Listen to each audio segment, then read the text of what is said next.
Well, it's been a whole week. Have you ordered David's books yet? I still think they're the best reference material when it comes to the Fort Wilderness Railroad. Meanwhile, back at the fort. We're going to pick up the trail of the Fort Wilderness Railroad right where we left off, at the Meadows Trading Post. Now, as you will recall, our first attempt to get photos here was, well, dampened. But luckily, that wasn't going to be a problem this time. From the front of the Meadows Depot, the train didn't have too far to travel before crossing over Fort Wilderness Trail to continue its northward journey to the Settlement Depot.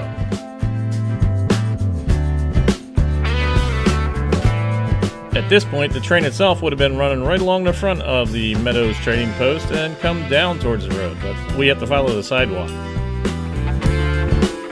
Too many witnesses. Too many people to go any other way.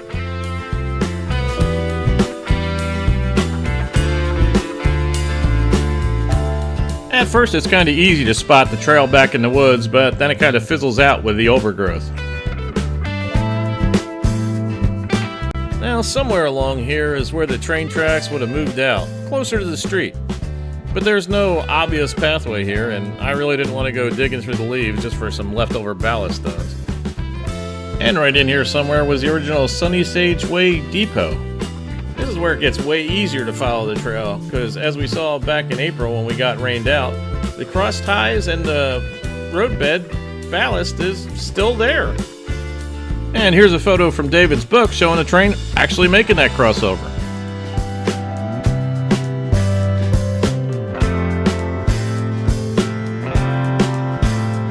After safely getting across the street, I was about to take my second bumpy ride of the day. And almost immediately, you come across the remnants of the railroad.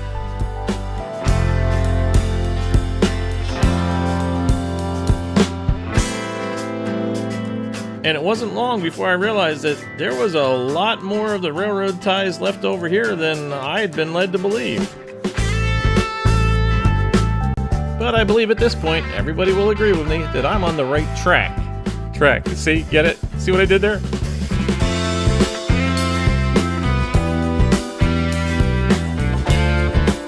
Well, the dream did take up a lot of the shock, and I was able to ride next to the roadbed a lot of places. I was sore when I got back to the cabin that night.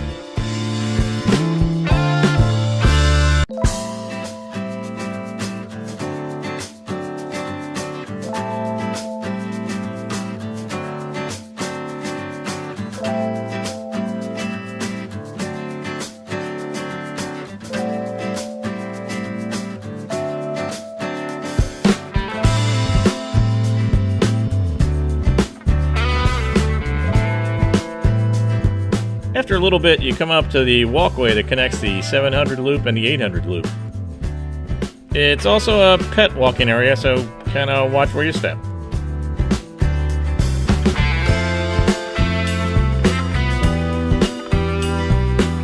At this point, I was pretty sure that I was going to be able to get all the way around to the settlement. And then Mother Nature threw me another curveball. Yep, the path was blocked again, this time by a downed tree. And I'm not really sure if the tree was placed there by accident or on purpose.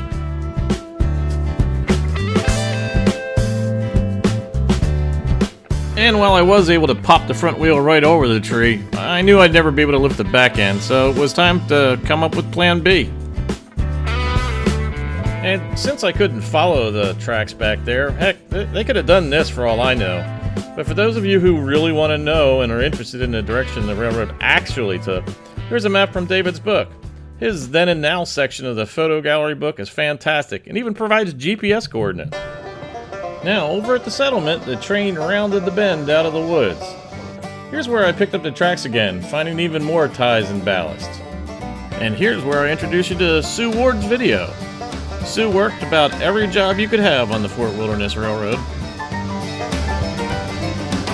And now, thanks to her video, we can experience what it was like when the railroad was operating. Here, the train's coming into the Settlement Depot.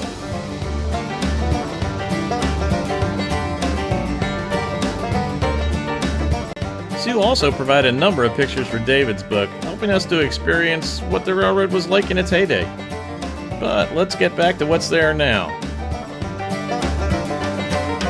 There's still quite a lot of road ballast and railroad ties here, but it was way too narrow for me to follow along the pathway with the dream. I'll have to pick it up on the other side. The next section of the railway goes from the settlement up to the 500 loop and pretty much follows along where the sidewalk is now.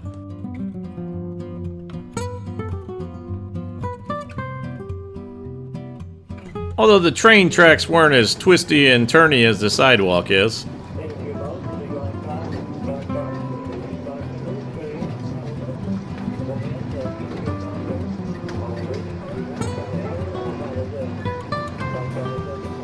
That was then, and this is now.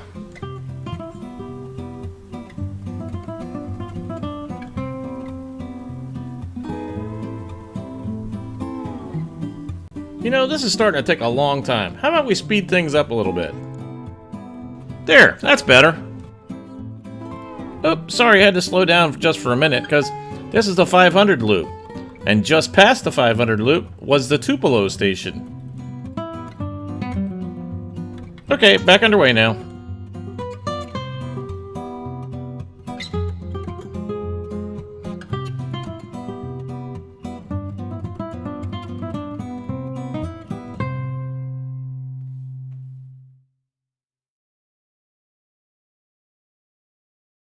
Now back in here is where it would have made that left-hand turn that took it back towards Chickasaw Creek. That area was a favorite with guests and cast members alike. An area, incidentally, that I couldn't get to. But an area that did show up on another Disney postcard. And although I knew it crossed here, it was difficult to distinguish whether one of these or any of the other pathways was the actual way that the railroad went back into the woods here. The only thing I was certain of was I couldn't go that way and I had to pick it up on the other side of the meadows. But hey, there's no reason you can't go. Back on the train, you're crossing over Big Pine Drive there and headed back into the woods. I'll meet you over on the other side of the woods.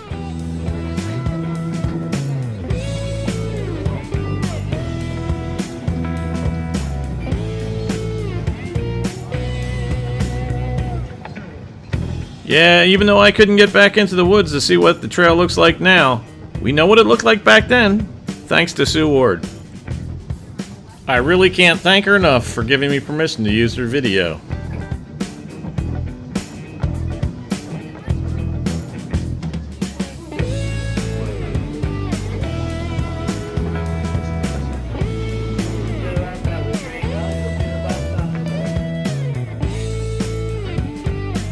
Picking up the trail behind the 1500 loop, I couldn't spot any evidence of where the train had actually crossed over South Osceola Creek. But it was obvious where it crossed over Big Pine Drive. Because right here at the corner where the guardrail and the street meet the woods, there's some more railroad ties to be spotted. I also had my first run-in with a ranger. And after he determined I wasn't a threat, I was allowed to continue. Go about his business. Go about your business. Move along. And I did move along. I crossed over Big Tree Drive to continue following the southbound route of the railway. And from here on down to the end of the loop, it looks like the railroad followed where the sidewalk is now.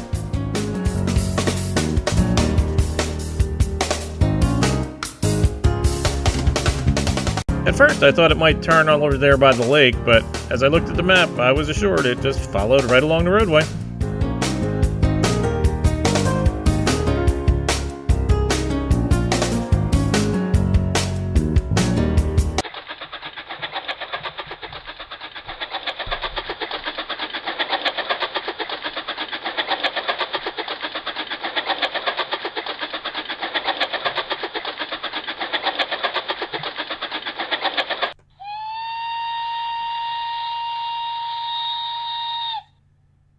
Now that was kind of fun.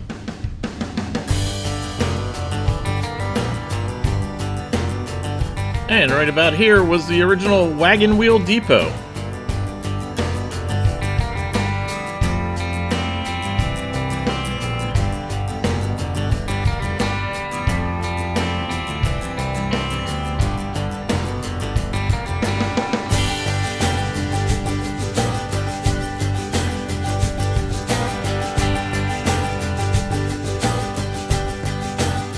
train continues southbound here, just paralleling the roadway where the sidewalk is now.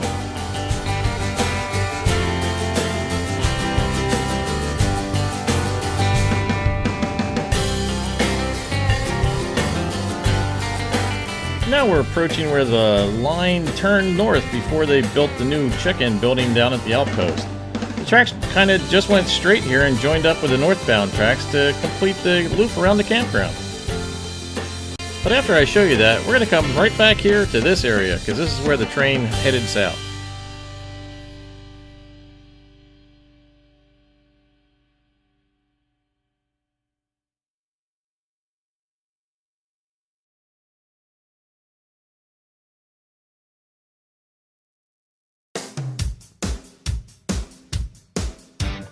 Crossing over Fort Wilderness Trail here, the tracks would join up with the northbound tracks on the other side. But here we're going to follow the railway's later route going all the way back to the gateway. And almost immediately as you travel southbound, you start noticing ballast along the side of the sidewalk, assuring you that you are indeed on the track of the railroad again. I use the word track again.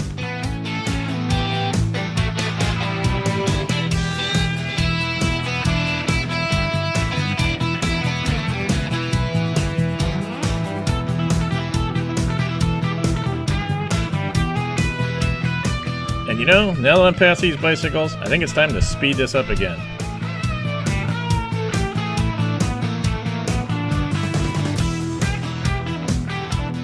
I guess this part can probably be considered part of the railroad too. At one time, they had a train car on display right there.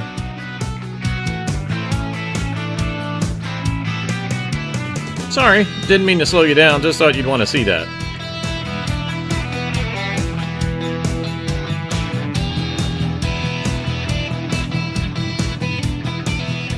Whoa, I think we got us a little piece of the railroad there. Yeah, this might have been the location of one of the rail grounding straps.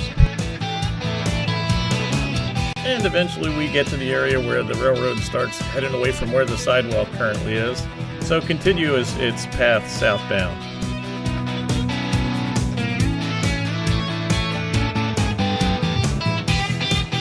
And as you travel further southbound, it's quite evident that the berm over there is where the railway roadbed actually was, and the sidewalk no longer follows its trail.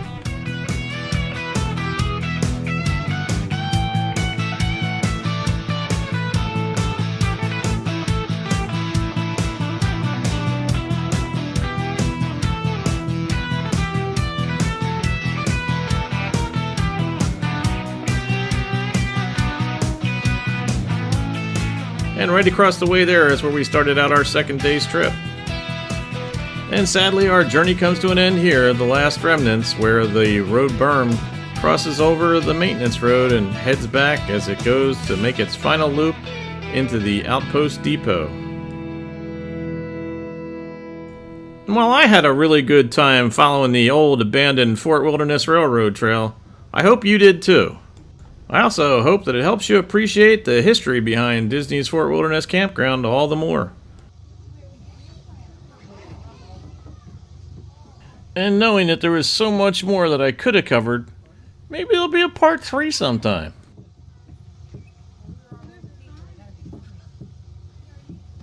If you enjoyed this video, why don't you go ahead and subscribe? And when you do subscribe, don't forget to click on the bell icon. That way you'll be notified the next time I upload a video. Thanks for watching, and we'll see you on the next side trip.